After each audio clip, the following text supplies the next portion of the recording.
Hey guys, welcome back to my channel.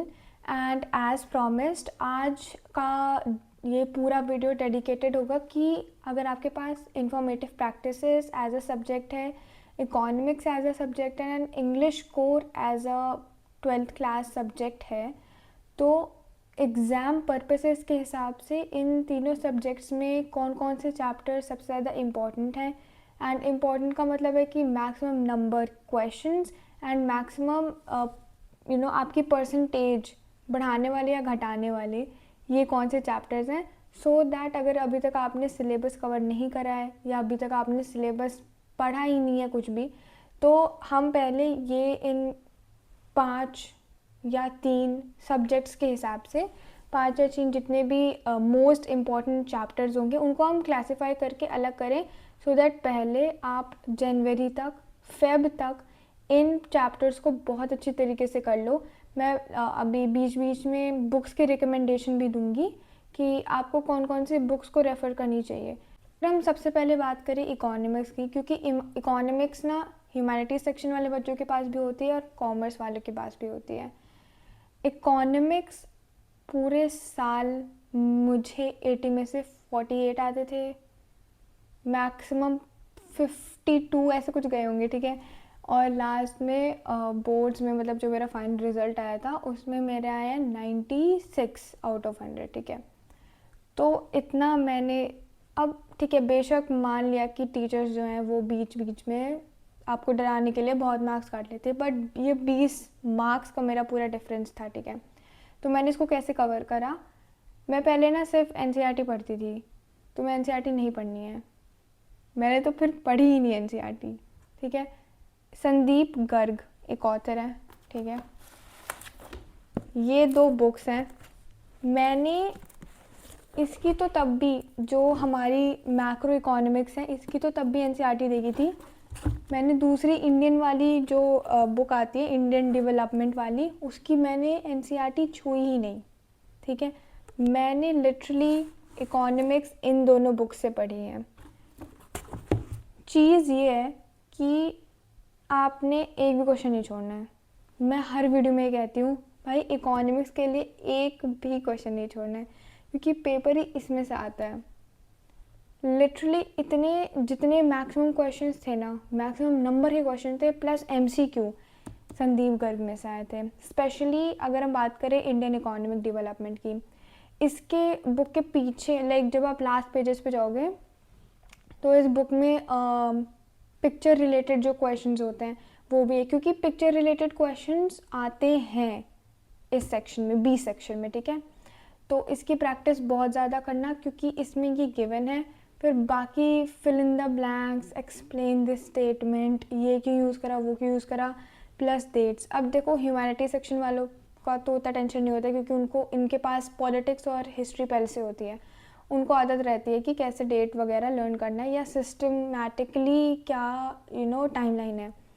पर commerce section वाले बच्चों को थोड़ी सी डिफ़िकल्टी आती है इंडियन इको पढ़ने में, तो सेक्शन बी में सबसे पहले वही अटेम्प्ट करना जो आपको बहुत अच्छी तरीके से आता है, ठीक है। एंड डेट्स वगैरह पे ज़्यादा फोकस चैप्टर 1 से ही करना।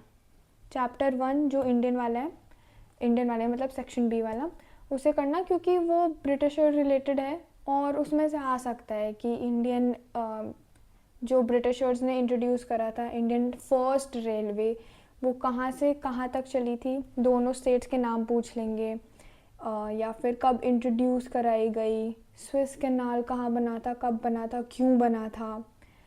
तो ऐसे सारे टॉपिक्स पर कर सकते हैं, क्वेश्चंस आ सकते हैं। प्लस अगर मैं बात करूँ कि चैप्टर्स कौन कौन से मोस्ट इम्पॉर्टेंट हैं या आपको कैसे क्लासीफाई करना है, 5 ऐसे चैप्टर्स जो आपने करना ही करना है। तो जो हमारा सेक्शन ए है, यानी कि जो आपका मैक्रो वाला सेक्शन है, वैसे तो भाई मैं इकोनॉमिक्स में सब इम्पॉर्टेंट होता है, बट इसमें भी मोस्ट इम्पॉर्टेंट पहले तो chapter number 4, measurement of national income. इसमें से एक ही क्वेश्चन आया था, ठीक है, बट वो वेटेज का था। और प्लीज़ इस चीज़ का ध्यान रखना इस चैप्टर में कि इसमें ना इंटरनल क्वेश्चंस बहुत ही वैसा आता है, क्योंकि या तो पहले अगर आप देखो मैथ में बहुत अच्छे हो, ठीक है, और मतलब नॉर्मल अगर आपने प्रैक्टिस भी की होगी और आप एंग्शियस या आपको फोबिया नहीं है मैथ्स का, तो आप कर लोगे, आपको इंटरनल चॉइस की ज़रूरत भी नहीं है। तो फिर आप ना जो क्वेश्चन आएगा इसमें कि भाई जीडीपी निकालो, जो भी है जिस भी मेथड से, इनकम मेथड, जितने भी 3 मेथड थे, तो वो आप निकाल लोगे। बट मेरे केस में क्या था कि मेरे को देख के टेंशन हो जाती थी कि मैथ्स का क्वेश्चन है। मैंने इसकी बहुत प्रैक्टिस की थी, बहुत, जितने PYQs थे उतने लगाए थे, पर मेरे मतलब है ये चीज़ कि मैं नहीं कर पाती हूँ मैथ्स के क्वेश्चंस। तो मेरे को इंटरनल मुझे लगा भी था कि मैं तो इंटरनल ही करना पड़ेगा जो चॉइस में आएगा इसका और ऑप्शन में। तो मैं और ऑप्शन मैंने देखा एंड थैंकफुली मेरे को वो आता था, पर भाई वो बहुत टफ था, क्योंकि ना उसमें ये पूछा, इतनी माइन्यूट चीज़ें पूछी गई थी और इतने ज़्यादा वेटेज में कि explain the steps of for example doing the income method. तो आपको स्टेप्स पूरे डिटेल में बताना पड़ेगा। अगर किसी को हेडिंग याद है तो उससे नहीं हो पाएगा, तुम्हें पूरा एक्सप्लेन करना पड़ेगा विद एग्जाम्पल। खैर वो तो फिर मैंने करा, बट प्लीज़ इस चीज़ का ध्यान रखना कि आप हर एक चीज़, मतलब थ्योरी, अगर आपको लग रहा है कि सेक्शन बी ही है, सिर्फ इंडियन वाला इको वाला ही सिर्फ थ्योरी है, ऐसी बात नहीं है, इसमें भी बहुत सारे क्वेश्चन थ्योरी रिलेटेड आएंगे, ठीक है। तो चैप्टर नंबर 4 हो गया। उसके बाद फिर जो आपके चैप्टर नंबर 7, 8, 9 है, भाई जो तीसरी यूनिट है ना, बहुत बहुत ज़्यादा इम्पॉर्टेंट है, 7, 8, 9। एंड लास्ट में फॉरेन एक्सचेंज वाला, ये चैप्टर भी बहुत इम्पॉर्टेंट है। ये मेरे पर्सपेक्टिव से ये 5 चीज़ें इम्पॉर्टेंट हैं चैप्टर्स, वैसे तो सारे ही करके जाना प्लीज़। एंड छोड़ना नहीं, छोड़ना है अगर तो चैप्टर नंबर 3 छोड़ दो, कुछ नहीं है चैप्टर नंबर 3 में। चैप्टर नंबर 3 छोड़ सकते हो, ऐसी नौबत मत लाना। या फिर चैप्टर नंबर 2 और 1 भी छोड़ सकते हो, उसमें से MCQ आएगा, उतना कुछ आता नहीं है। तो बट ये जो यूनिट 2, यूनिट 3, यूनिट 4 और यूनिट 5 है, ये प्लीज़ करके जाना। एंड यूनिट 1 का चैप्टर नंबर 4। बाकी मैंने 5 आपको चैप्टर्स बताए हैं। तो अब ना इसमें दिक्कत क्या आती है कि ये इतना ज़्यादा डिफ़िकल्ट मुझे पर्सनली इसलिए लगा था, इसमें इतने सारे ग्राफ आते हैं बनाने के लिए, इसमें डिफ्रेंसीशन करने के लिए आते हैं। एंड जब डिफ्रेंसीशन करो तो पैराग्राफ में मत लिखना या फिर ऐसे पॉइंट में मत लिखना, पूरा टैबुलर फॉर्म में लिखना है आपको।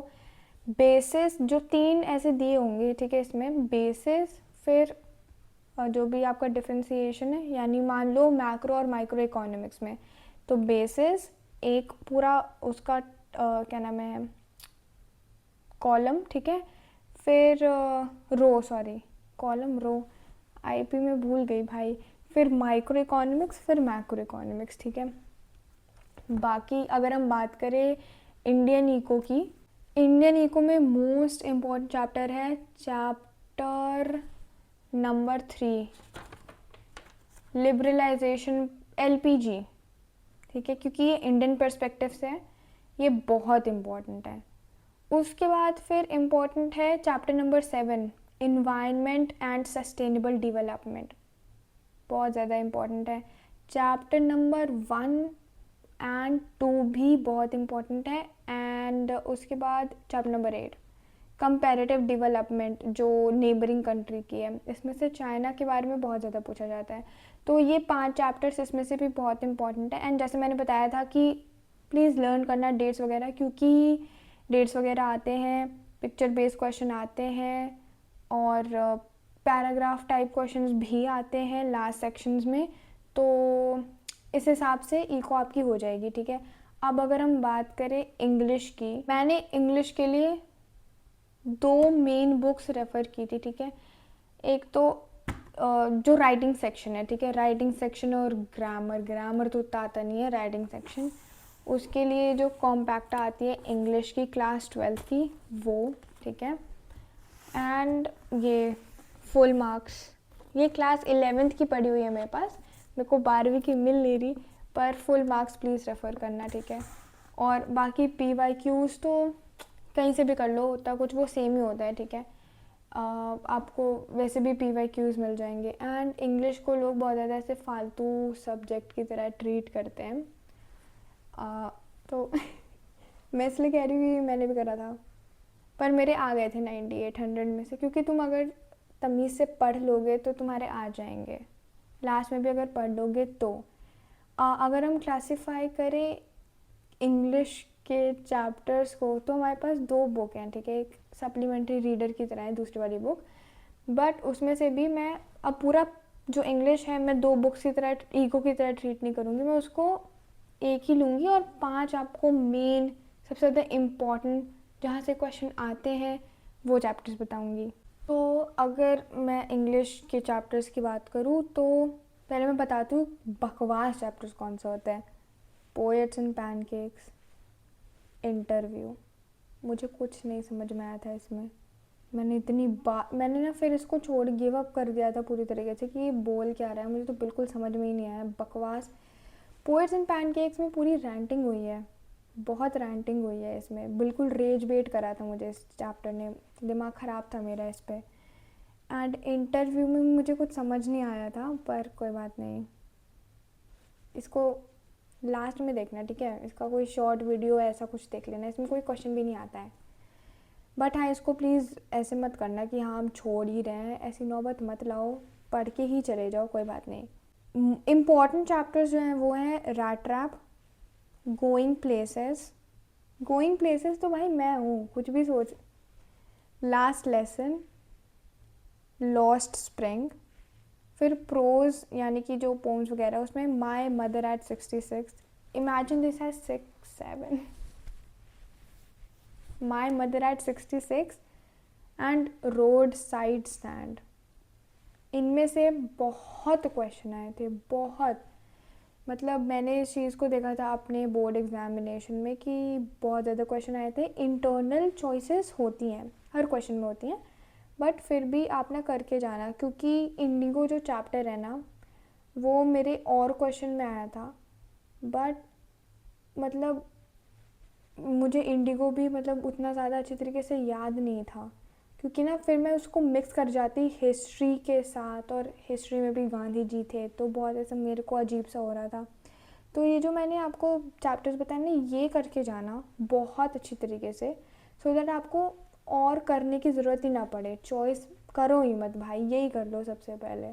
ऑल्सो एट लास्ट अगर मैं बात करूँ इंग्लिश में राइटिंग स्किल्स की, तो मैंने क्योंकि ये चीज़ पर्सनली फ़ील की थी कि हमारी जो स्कूल की टीचर्स हैं उनका फॉर्मेट अलग होता है, यूट्यूब में जो टीचर्स पढ़ा रहे हैं उनका फॉर्मेट अलग होता है।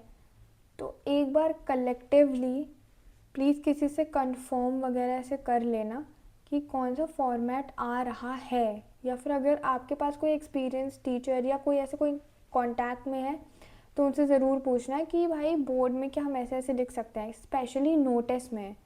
नोटिस में कोई नोटिस पहले लिख रहा है फिर सब्जेक्ट बाद में लिख रहा है, मतलब हेडिंग, कोई हेडिंग पहले लिख रहा है फिर नोटिस बाद में लिख रहा है, लाइन छोड़नी है कितनी छोड़नी है, तो ये चीज़ का सब प्लीज़ ध्यान रखना, ठीक है।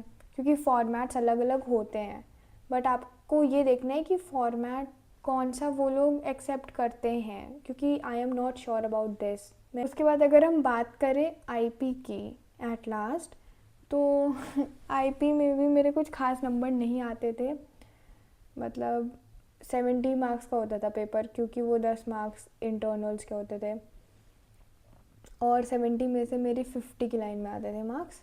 हम आईपी की बात करें तो 3 चैप्टर्स, हाँ 25 मार्क्स के 3 चैप्टर्स होंगे, ठीक है। उसमें से 2 चैप्टर्स कंबाइंड होते हैं, इन चैप्टर्स को कर लोगे ना ख़त्म भाई, आईपी तुम्हारा हो जाएगा बहुत आराम से। बाकी की जो 20 मार्क्स के जो 2 चैप्टर्स हैं वो मैं बताऊँगी कैसे करने हैं, वो थ्योरी वाले हैं, उनमें कुछ करना ही नहीं है। जो लास्ट के जो बचे होंगे वो होंगे एक तो कंप्यूटर्स वाला कुछ तो होगा, ठीक है, नेटवर्किंग वाला चैप्टर, प्लस सोशल इम्पैक्ट्स वाला चैप्टर, जिसमें वो सब बताते हैं कि पेटेंट वगैरह। तो इनको आप लास्ट में भी देख सकते हो, बहुत इजी हैं ये, बहुत ही ज़्यादा इजी हैं, ठीक है। और हाँ, ये मत भूलना कि ये जो नेटवर्किंग वाला है ना, उसमें से क्वेश्चन आता है 5 मार्क्स का, आई गेस 5 या जितने भी मैक्सिमम मार्क्स के होते हैं, क्वेश्चन आता है उसमें से कि स्टार टोपोलॉजी, ये टोपोलॉजी, वो तो टोपोलॉजी करके जाना बहुत अच्छी तरीके से। और सोशल इम्पैक्ट वाले में, या जो भी वो चैप्टर है सोशल वाला, उसमें प्लेगियरिज्म पे क्वेश्चन आया था, ठीक है, मेरे बोर्ड में। और ऐसे सब पे क्वेश्चन आया था कि डिफाइन दिस, या फिर अगर कोई इंसान, आपको एक हाइपोथेटिकल सिचुएशन दे देंगे कि अगर कोई इंसान किसी और की चीज़ चुरा कर उसको, मतलब ऐसे बिना उसको क्रेडिट दिए लिख लेता है, या फिर अपने प्रोजेक्ट में या अपने जो भी है थ्योरी उसकी चुरा लेता है, तो इसको क्या कहा जाएगा, और इससे बचने के लिए क्या करना चाहिए, और मतलब इसके डिफेंस में अगर आप हो वो इंसान जिसको क्रेडिट नहीं दिया है तो आप क्या करोगे। तो ऐसे क्वेश्चंस आते हैं, इसका भी ध्यान रखना। अगर हम बात करें मेन जो चैप्टर्स आपने करने हैं, सबसे पहले वो है पैंडास, डेटा विजुअलाइजेशन, क्योंकि उसमें वो ग्राफ वाला आता है, वो करके जाना, क्योंकि वो मैक्सिमम, वो भाई वो पक्का आएगा, आएगा ही एक उसमें से क्वेश्चन। इंटरनल चॉइस भी होती है, बट प्लीज़ वो करके जाना, बहुत आसान से हो जाएगा, वो तुम्हारे फ्री मार्क्स हैं उसमें, मान लो, क्योंकि लिटरली तुम्हें बस रट भी लोगे ना, तुम कर लोगे। और लास्ट में एसक्यूएल, बहुत इम्पॉर्टेंट है ये, बहुत। ग्रुप बाय वाला जो होता है ना, ग्रुप बाय के इतने क्वेश्चंस आए थे, इतने क्वेश्चंस आए थे, तो ये ज़रूर करके जाना।